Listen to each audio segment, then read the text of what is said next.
사랑방 나눈지 공부에 동참해 주신 모든 분들 주님의 이름으로 환영하며 축복합니다. 우리가 오늘로 지난 특세 기간이라서 아무래도 좀 매일 성경을 좀 잘 못 보시지 않으실까 싶은데요. 오늘로 마태복음은 끝이 나고 내일부터는 이제 민수기 말씀이 시작됩니다. 민수기 말씀 또 우리 4월 한 달 동안 진행될 때 말씀 묵상을 깊이 해주시고요. 오늘은 4월 둘째 주 생명의 주님을 보는 믿음, 마태복음 27장 45절로 56절인데, 이번 주 사랑방 나눔은 우리 지난 특세 때 나누었던 그 가상 7원 중에 또 충분히 풍성히 나눠주시고요. 또 오늘 이제 내용이 거기와 연관이 되어 있기도 하고 하니 우리 특세 때 나누었던 가상 7원을 좀 이렇게 목사님부터 이렇게 나눠주시고 서로 받은 은혜들 이렇게 나누는 시간들을 좀 이렇게 전반적으로 가져주시면 좋겠습니다. 자, 오늘은 좀 내용을 단순하게 보도록 하겠습니다. 서론입니다. 예수님이 십자가 위에서 어두움에 쌓여 숨을 거두십니다. 십자가 아래 사람들은 예수님에게서 고통에 몸부림치며 허무하게 죽어가는 실패한 혁명가의 모습만 볼 뿐입니다. 하지만 참 빛이며 생명의 근원이신 주님은 십자가에서 자신의 빛과 생명을 세상에 나누어주며 어둠과 사망을 물리치는 위대한 승리를 이루고 계셨습니다. 그리스도인은 십자가에 달리신 예수님에게서 남들이 못 보는 빛과 생명을 보는 사람들입니다. 자, 생명의 주님을 보는 믿음에 대해서 오늘 나눌 텐데요. 첫 번째 단락, 우리 45절, 50절. 예수님이 십자가에 달려 돌아가십니다. 1번, 예수님이 십자가에 달리셨을 때 어떤 일이 일어났습니까? 45절을 보시면 제6시로부터 온 땅에 어둠이 임하여 제9시까지 계속되더니, 제6시, 우리가 성경에 나오는 제 몇 시 플러스 더하기 6을 더하면 된다고 제가 말씀드렸는데, 그래서 제6시 더하기 6하면 정오, 낮 12시죠. 제6시로부터 낮 12시로부터 온 땅에 어둠이 임하여 제9시, 즉 오후 3시까지 계속되었다라는 것입니다. 예수님이 십자가에 달리셨을 때. 여러분, 요세푸스의 유대 고대사라는 책이 있는데요. 유대 고대 연구에 대해서 가장 우리 건의 있는 책인데, 그 책에 의하면 제9시는, 즉 오후 3시는 유대인들이 성전에서 저녁 제사를 드리는 시간이었습니다. 예수님은 제3시에, 그러니까 낮 12시에, 오전 9시에 십자가에 못 박히셨다가 제6시부터, 즉 낮 12시에서 제9시까지 오후 3시까지 온 땅에 지금 구름이 이제 임하였습니다. 자, 이것은 지금 구약의 출애굽 장면을 이제 마치 연상시키고 있는데요. 애굽에 내린 재앙 중에 9번째 재앙이 무슨 재앙이었죠? 흑암의 재앙. 깜깜한 흑암의 재앙이었습니다. 10번째 재앙이 그 흑암 후에 장자가 죽는 재앙이었죠. 그때 이스라엘 백성은 어린 양을 잡아 피를 문설주와 임방에 바르면 살 수가 있었습니다. 지금 이 시간도 마찬가지예요. 짙은 어둠 후에 우리 주님께서 돌아가시게 되는데요. 예수께서 십자가에 달리신 날은 유월절 전날 어린 양을 잡는 준비일이었습니다. 그리스도의 십자가는 예수께서 새 출애굽의 어린 양이 되셔서 이 대속의 제사를, 우리를 위한 대속, 죄를 속하여 주시고 죄를 사여 주시는 이 제사를 온전히 성취하신 구원의 사건이라는 것을 우리가 알 수가 있는 것입니다.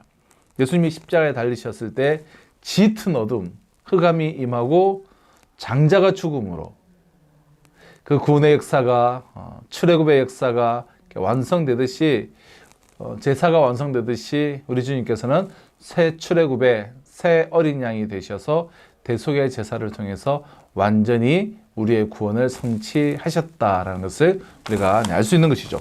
자, 2번 가보겠습니다. 예수님이 십자가 위에서 하신 말씀을 사람들은 어떻게 오해했습니까? 46절로 49절을 보면 엘리엘리 라마 사막다니 나의 하나님 나의 하나님 어찌하여 나를 버리셨나이까라는 이 소리를 듣고 저가 엘리야를 부른다. 저가 남은 구원했는데 자기도 구원하는가 보자. 엘리야가 오는가 보자.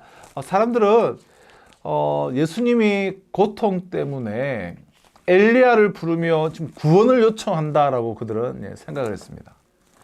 예수님께서 십자가 위에서 말씀하신 이 엘리 나마 사막다니 시편 22편 1절을 인용하여서 그 성경을 인용하여서 성경을 암송하고 계셨기에 외쳤던 그러한 부분인데요. 나의 하나님 어찌하여 나를 버리셨나이까. 이 외침은 단지 육체적 절규에 대한 그런 외침이 아니라 예수님의 영적인 그 고통을 드러낸 것이었습니다. 예수님은 하나님의 말씀에 순종하여 십자가 위에서 자발적으로 자기 몸을 희생제물로 내어 놓으셨습니다. 이 순간 예수님은 하나님 아버지와의 관계 단절을 영원부터 함께 하던 그 관계의 단절을 경험해야 했고 인류에게 임할 그 심판과 저주를 대신 받으셔야만 했습니다. 그러니까 육체적 고통보다는 이 영적인 고통이 훨씬 더 컸어요. 이 외침은 육체적 고통으로 인하여서 엘리야를 부르며 구원을 요청한 그런 외침이 아니라, 그래서 하나님께 대한 불신앙을 드러낸 것이 아니라 하나님의 뜻에 자신의 그 의지를 굴복시킨 순종의 부르짖음이었다는 것입니다. 근데 사람들은 오해했죠. 고통 때문에 엘리야를 부르나 보다. 그러나 그것이 아니라 하나님의 뜻에 자신의 의지를 굴복시킨 순종의 부르짖음이었다는 것입니다. 3번 가보실까요? 3번. 예수님은 영혼이 떠나기 전에 십자가 위에서 마지막으로 무엇을 말씀하셨습니까? 자, 우리 50절. 예수께서 다시 크게 소리 지르시고 영혼이 떠나가시니라. 크게 소리 지르셨다는 거예요. 자, 이것은 우리 가상칠언 7원, 누가복음 23장 46절에 나오는 이 가상칠언의 7원과 연결되는 말씀인데요. 7원이 뭐였습니까? 나의 영혼을 아버지께 부탁드리나이다. 이 소리를 크게 지르시고 이제 돌아가셨다라고 누가복음은 기록하는데요. 예수께서 큰 소리로 외치셨다라는 것은 너무 고통스러워서 하나님을 원망하며 절규한 것이 아니에요. 십자가 위에서 모든 것을 이미 다 이루신 주님께서 그 앞에 있는 6계명이 다 이루었다. 여섯 번째 말씀이 다 이루었다지 않습니까? 십자가 위에서 모든 것들을 다 이루신 주님께서 사탄과 악의 세력을 심판하신 것입니다.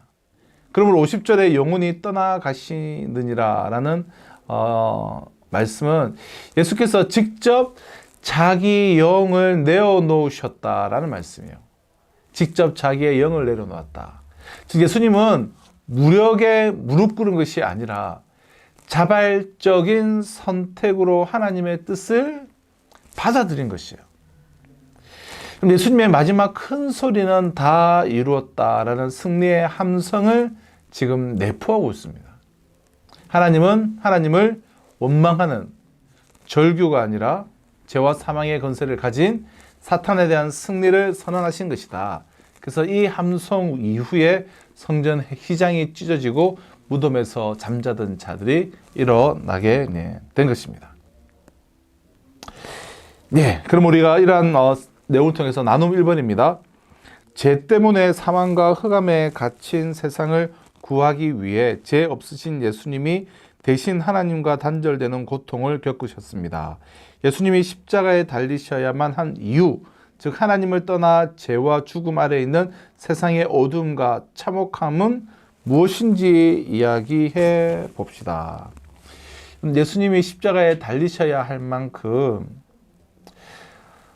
죄와 죽음 아래 있는 세상의 어둠과 참혹함이 무엇인가? 질문이 사실 좀 어렵습니다. 매우 본질적인 질문인데요. 그런데 저는 다른 걸 떠나서 나를 볼 때, 이 죄를 볼 때에 참 인간의 이 한계와 또 세상의 어둠과 참혹함이 참 무엇인지, 예수님이 왜 십자가를 지셔야만 하셨는지, 나의 이 죄 문제를 내가 결코 해결할 수 없음을, 얼마나 더욱더 악해져 가고 이 악이 상상을 초월하는지, 여러분 다양한 것들을 시대를 봐도 알 수가 있겠고 여러 가지 것들이 있지만, 저는 다른 무엇보다 나를 볼 때 이 구제불능이고 해결할 기미가 없어 보이는 나를 볼 때에 예수님이 십자가에서 달리셔야만 하는 그 명백한 이유, 참 그 이유를 죄와 죽음의 사망 아래 놓여져 있는 어떠한 해결책도 없이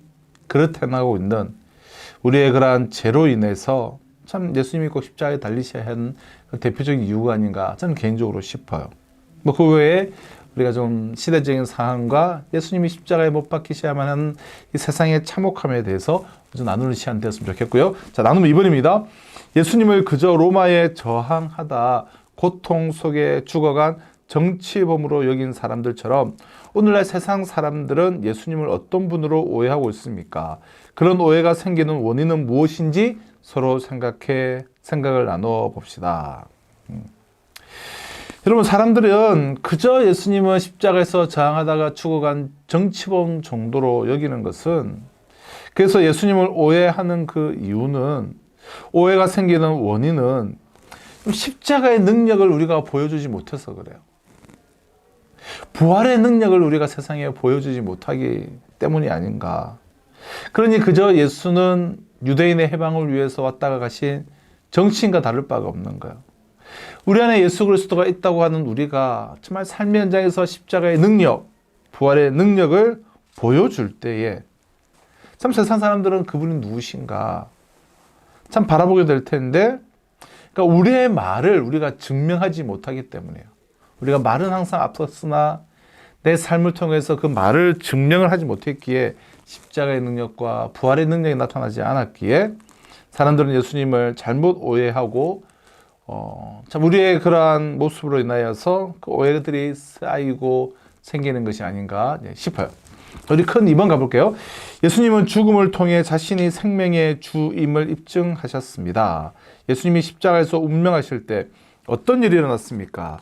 자, 51절로 53절을 한번 보시면 성소 휘장이 위로부터 아래까지 찢어지고, 또 요한복음을 보면 가운데가 갈라지고 아무튼 찢어졌어요. 그 얽히고 설켜서 웬만하면 어떠한 기계로도 찢어놓기 힘들게 이 성막에 휘장이 되어 있지 않습니까? 근데 성막이 휘장이 위로부터 아래까지 찢어졌다. 땅이 진동하며 바위가 터졌다. 무덤에서 잠자던 성도들이 무덤 문이 열리면서 많이 일어났다라는 것입니다. 그거를 한번 보시죠. 51절, 53절이죠. 성소 휘장이 위로부터 아래까지 찢어져서 둘이 되고 땅이 진동하며 바위가 터지고 무덤들이 열리며 자던 죽은 성도의 몸이 많이 일어났다는 거예요. 여러분, 성소 휘장이 위에서부터 아래로까지 찢어졌다는 것은 하늘에 계신 하나님께서 성소 휘장을 찢으셨다라는 것을 의미합니다. 이것은 성부 하나님께서 예수님의 십자가 순종을 받으시고 하늘과 땅에 막힌 담을 허물으셨다라는 그런 의미입니다. 그래서 사람들은 하나님과 화목하게 되었으며 사람들 사이에 평화가 임했습니다. 무덤에서 죽은 자들이 살아났다라는 건 예수님의 십자가 죽음이 역설적으로 죽음을 이기는 승리의 사건이라는 것을 말씀하죠. 그러므로 십자가 사건은 주님께서 무력하게 실패하신 사건이 아니라 생명의 능력으로 죽음을 이기신 사건임을 우리가 기억해야 할 것입니다. 자, 우리 2번입니다. 백부장을 비롯해 십자가 아래에 있던 사람들은 예수님을 가리켜 무엇이라고 고백합니까? 마지막 54절. 백부장과 및 함께 예수를 지키던 자들이 지진과 그 일어난 일들을 보고 심히 두려워하여 이르되 이는 진실로 하나님의 아들이었도다 하더라. 이는 진실로 하나님의 아들이었도다 라고 이렇게 고백했다는 거예요. 마태복음은 일관되게 예수님을 하나님의 아들이라고 증언합니다. 마태복음은 예수님의 하나님의 아들 되심, 왕 되심, 그것을 강조하는데요. 예수께서 세례 받으실 때 하늘에서 이는 내 사랑하는 아들이라는 그런 음성이 있었고, 변화산에서도 동일한 음성이 들려왔습니다. 또한 사탄이 예수님을 시험할 때 하나님의 아들이여든이라는 단서를 붙여요. 즉 예수님은 사탄의 시험을 이기심으로써 자신의 하나님의 아들이심을 보이셨습니다. 마귀가 예수님을 하나님의 아들이라 인정하기도 하고, 배에 있는 자들 시몬 베드로가 예수님을 하나님의 아들로 칭하였습니다.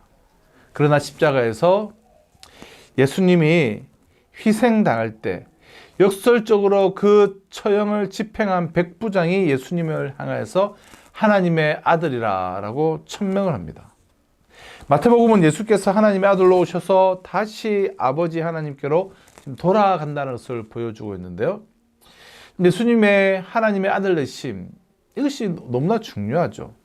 여러분, 지금 이슬람과 유대교와 기독교, 이것들이 갈라진 원인이 다 예수 그리스도의 하나님 되심.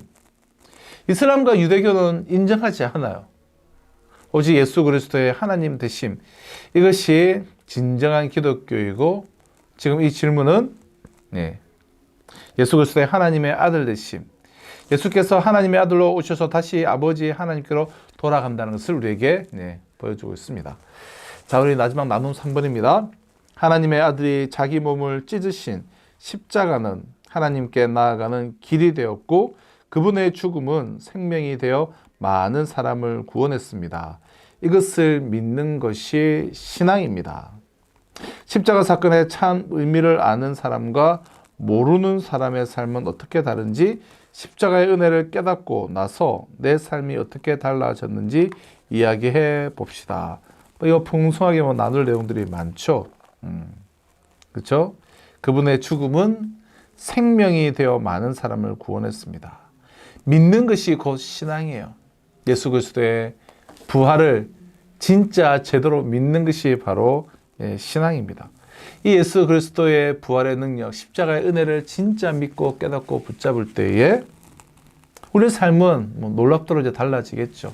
근본적으로 바뀌게 될 것이고, 모든 뒷걸음질 치고 뒤돌아보는 것들을 끊게 될 것이고, 그 외에 지금 달라졌던 내 삶의 현실도 많으실 테고요.